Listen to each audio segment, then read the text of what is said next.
On this episode of the Greenway Outdoors, I'm going on an expedition to the 10,000 Islands off the southwest coast of Florida.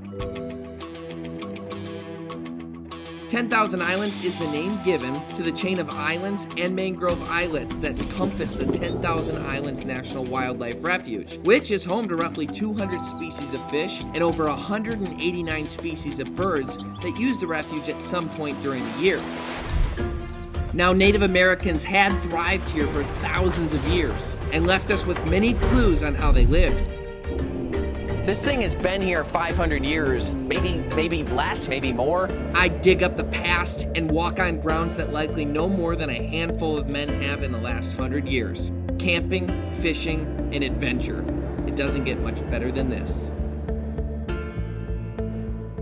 I'm Kyle Green. I travel the globe with my best friends hunting for wild game and dynamic conservation stories. Join us on our adventure as we escape the shackles of the modern world and gain a deeper understanding of where our food comes from. Welcome to the Greenway Outdoors. My entire life, I've had this urge to get out and explore.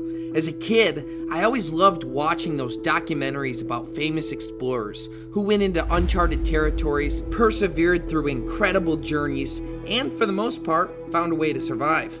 I'm ready to embark on my own journey as I'm heading into the 10,000 Islands. Now, I'm relatively new to ocean fishing, and with red tide greatly impacting the fishery this year, I thought it would be a good idea to meet up with my buddy Emmanuel first to learn some fishing tactics and get any advice he might offer. Now, Emmanuel is a professional fisherman with plenty of first place finishes in tournaments under his belt. See if you can't catch some more.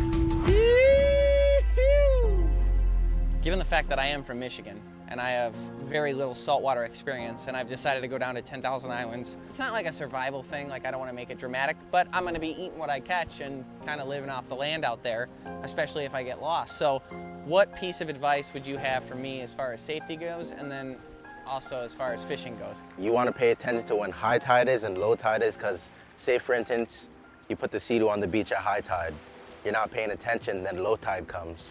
The sea-doos will be on the sand, no water there. So you definitely want to pay attention to that. And it'll be hours and hours before you can move again. Okay, so knowing that's important. What about fishing? Yeah, so for fishing, incoming tide is going to be pretty good because it's going to push all that bait inshore. So I'm looking for when the tide is coming in. So from low tide moving to high tide is the good time. Exactly. Okay. Like during that slack period, yeah, you get some real good fish in there. Yeah, what about jacks? Do people eat those? Not really, but they're a great shark bait and Goliath bait. Okay. But if you need to, you could eat one. Yeah, like if things get weird Yeah. and I'm on the beach because I didn't listen. Exactly. I wouldn't recommend it, but you definitely can. Emmanuel gave me some simple pointers on how to catch fish in the area, and the tide warning was crucial information for my safety and fishing success. We did decide to do a little warm-up fishing, but the wind and fish would simply not cooperate.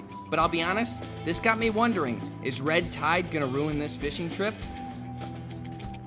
We had some fun in the waves, but ultimately called it a day, so I would be fresh for my journey the next day. I have learned some basic fishing tactics from my buddy Emmanuel that I plan to use in the 10,000 Islands. Now I'm loading up my Sea-Doo with all the gear I need to camp for a few days. The plan? To explore the islands and get as far away from the beaten path as possible. My first stop? Well, that's 35 nautical miles away. This is gonna be an adventure.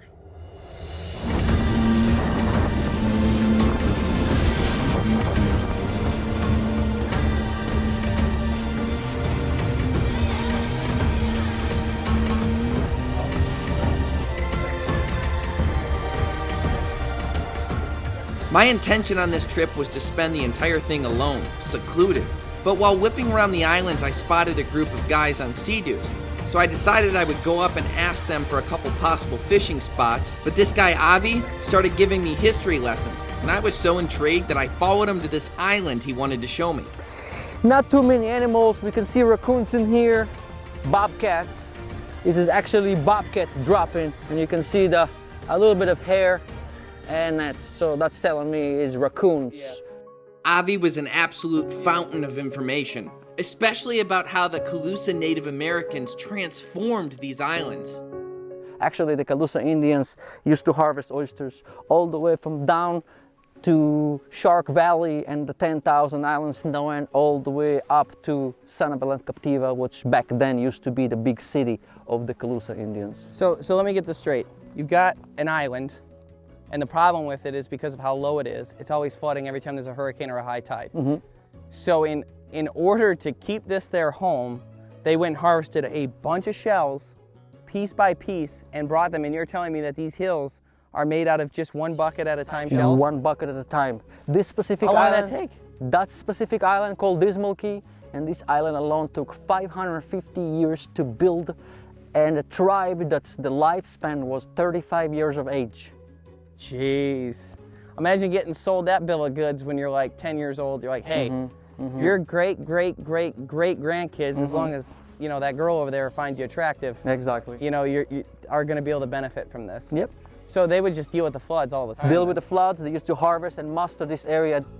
The Greenway Outdoors is brought to you by Ram Trucks, built to serve, and by Bass Pro Shops and Cabela's. Your adventure starts here. Onyx Hunt, know where you stand with the #1 hunting app. Savage Arms, where better comes standard. Boss Shot Shells, premium grade and American made. Nosler Ammunition, a step above the rest. And by Carlson's Choke Tubes, the only choke tube we've ever used. After the Calusa Native Americans left this island, other people made it their home. This is a hut found on one of the islands, and it's proof that people have lived here. So it looks like it was built out of limestone, maybe some concrete. But this is one of the last huts. This guy was in here till, was it 1992? Yes. I'm gonna go with the hammocks for tonight, but this is a cool shelter to at least see just the work put in. You really don't need that much to survive. We feel like we do with cities nowadays, but you really don't. They didn't think to put a door? Yeah, right? There was probably some kind of a way in and out. I bet, a stairway. The next island Avi took me to was very difficult to get to, and turns out there was a reason for it. 12 years ago, I was looking for ancient Indian mount. I was a researcher after them, and one day I was sitting in this small creek. I look up and I found this wonderful boardwalk. So Avi, I'm in a tree. This is not a boardwalk. let's go ahead and follow it and see what is coming up. In my background research before the trip, I found out that the 10,000 Islands were real popular with drug smugglers because it was a great place to hide. They pick these spots, super remote, out of the way of everything, in order to not be detected by the authorities. But this hut back here has been abandoned for many, many years. At least I hope. It's been a long time since drug smugglers were using this hut, but this area just has such an eerie feeling to it still. Everything that took place here, and it's like as if people got up and walked away and just left certain parts of it. To think, I mean, the people that were here, some bad actors, obviously. Screen roof, screen sidings, they had a screen door even. And they were just here cooking, eating. It's a good hiding place. I'm not getting vibes like I want to stay the night out here though. I think I'm gonna pick a different island, but this is neat to see just all the history that's here and people get up and walk away. Makes you wonder too, like when we like look at the pyramids or artifacts and stuff like that, when they look at all these ancient sites that they dig up and they find like pottery bowls and things like that, makes you wonder what we found of them and what they would find of us now. People in 200 years find this and be like, well, it looks like they, you know. That would last forever. Yeah, that sink looks new. Yeah, it would last forever. It will last every animal on the planet. That piece of steel. How long do you think it took that propane tank to get knocked out that way? I think 30, 40 years minimum. With very little life on these islands, the life that can survive has really had to adapt. For instance, the mangroves filter out the salt water they're surrounded by. This is a mangrove, like the trees that we've been seeing everywhere, and these bumps, they look like blisters. These are actually, this is salt. So this is expelling salt through these bumps to get rid of it out of the tree, so it's not killing it with so much salt. Now, the green leaves that you see won't have any salt in them. They'll be just fresh water. But you'll always spot like one random yellow leaf that looks like it's like burned up, charred up. That yellow leaf is how it's getting rid of the other 20% of the salt. That one will fall off and a new yellow leaf will come to it. But it's interesting that mangroves don't have like a spring, fall seasoned, so they don't go through like color change or anything. It's if you see a yellow leaf, that's it getting rid of the salt.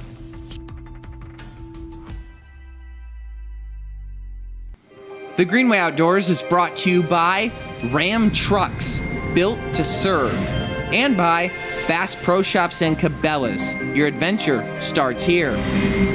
Tracker Boats, fish the finest. And by Eagle Fishing, tactical fishing gear for the savvy angler. Rife International, fish for the future.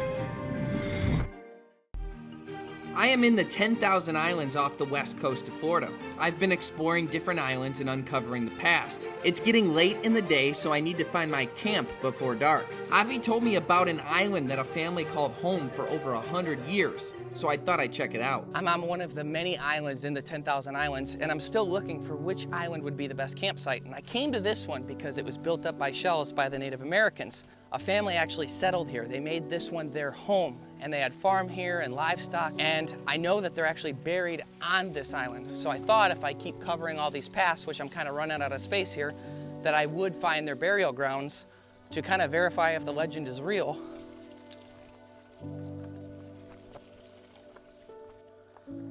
And it is.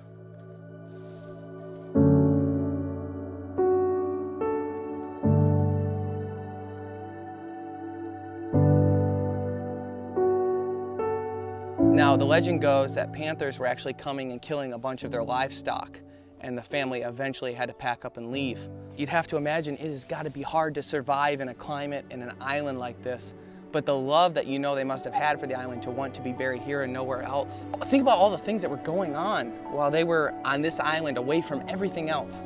World wars were fought, the automobile was invented, cities were being built up, and they were just separate, away from it all. I honestly hope that I can get a piece of that existence, a piece of that distance from the rest of the world while I'm out here on this trip. It's just so quiet.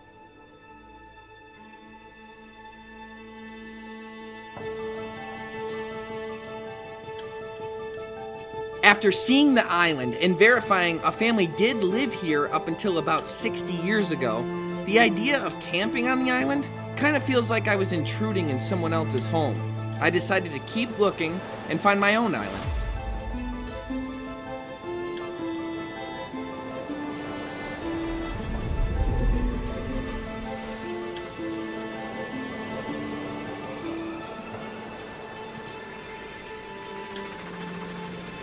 Wow. I chose this because as I was skirting around here, I noticed there was like 10 foot of water pretty quick for a drop off, whereas every other island that I checked, it was only like 2.5, 3, and I thought that might up my chance of getting other fish. I know I'm supposed to maybe be stoic or whatever, but I'm so excited I feel like a little kid. I mean, look at this. White sandy beaches, it's gorgeous, the seashells.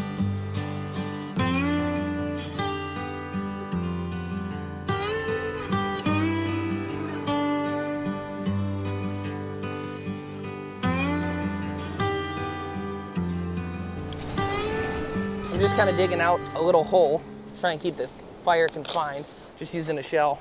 When my dad was a kid, he grew up in Kentucky, and he would go out every day and find geodes. It's those rocks that you see with like crystals inside them, all different colors and stuff. And at the time, they had no value. So his dad would make him get rid of them because he was tired of them getting stacked up around the house. And at one point, he had a pretty good pile going by the house. And he said, like, looking back now, they're probably worth like 50 grand, that pile. But at the time, it had no value. And it's kind of funny, I feel so excited to be out here. I get to live off the land and have this experience. Other people don't get it, it has no value now. So some things in life mature and gain value.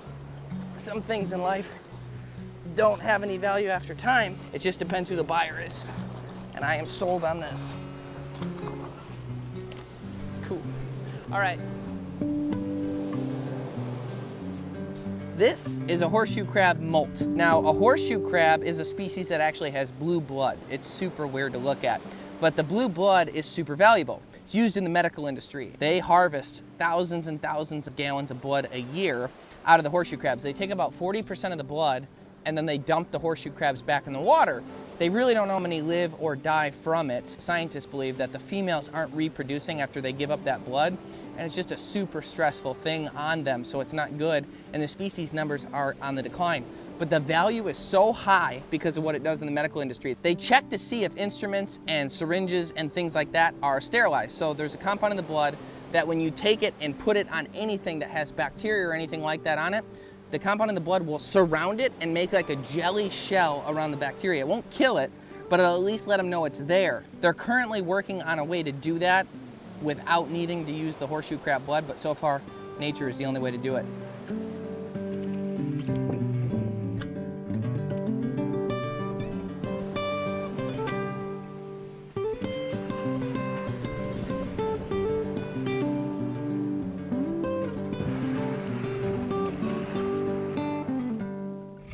I have been exploring the 10,000 Islands and finally found the right campsite for the night.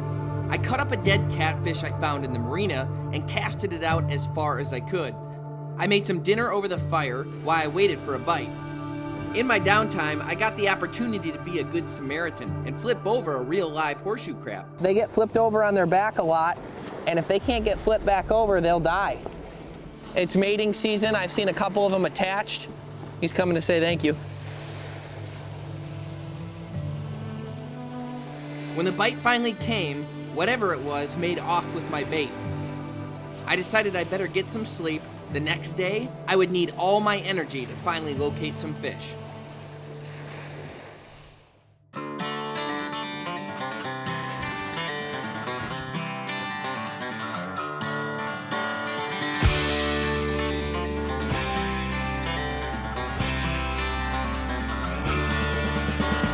Out there past them county lines, them shady groves and knotty pines, whispering my name into the wind.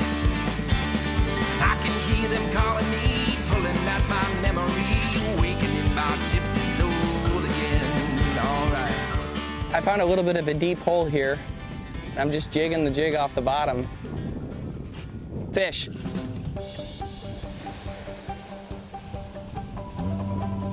Doesn't feel huge. That is a speckled sea trout. And they gotta be 15 inches to keep. They got teeth a little meaner than the ones you'd find in a river in Michigan, but just need one a little bigger.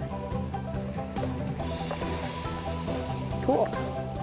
All right, well, at least I know something about what I was doing didn't suck, and that is something. I bounced around the area, mostly using live shrimp as bait. I did pick up a few small catfish and another small speckled trout. I decided to head deep into the 10,000 Islands and really focus on mangroves. There's current going through right here, and a lot of times it'll just take bait fish down, so also shrimp and things, and they'll hide underneath the plant life and just come out and grab and try and duck back in. So I'm just kind of jigging right along here. That's one right there. That one definitely feels like it's gonna go 10. All right, and he swallowed it. I mean, these fish are so aggressive in comparison to freshwater. It's like, this would be like the bluegill of freshwater. It's not enough for a meal, but it's a good start. That fish is called a mangrove snapper, and they're known to be great eating. I ended up catching 2, which would serve as the perfect amount for lunch. I found another beach to set up a little picnic. I got the fish all cleaned up and ready for some oil. The Greenway Outdoors is brought to you by Ram Trucks, built to serve, and by Bass Pro Shops and Cabela's. Your adventure starts here. LEM Game Processing Equipment. Wilderness Athlete, fuel for the rugged. Sea-Doo, live the Sea-Doo life. And by Rufus Teague.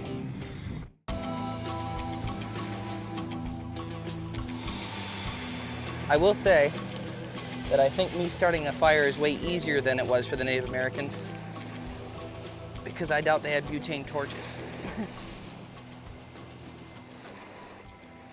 Wow, so good. While the Native Americans probably didn't have oil and cast iron skillets to cook in like this, I'd like to know how they kept sand off of everything, because it's something I haven't figured out yet, but what a journey. After I finished with lunch, I went out for one last ride with the hopes I might catch dinner too. And that's when I stumbled upon something really remarkable.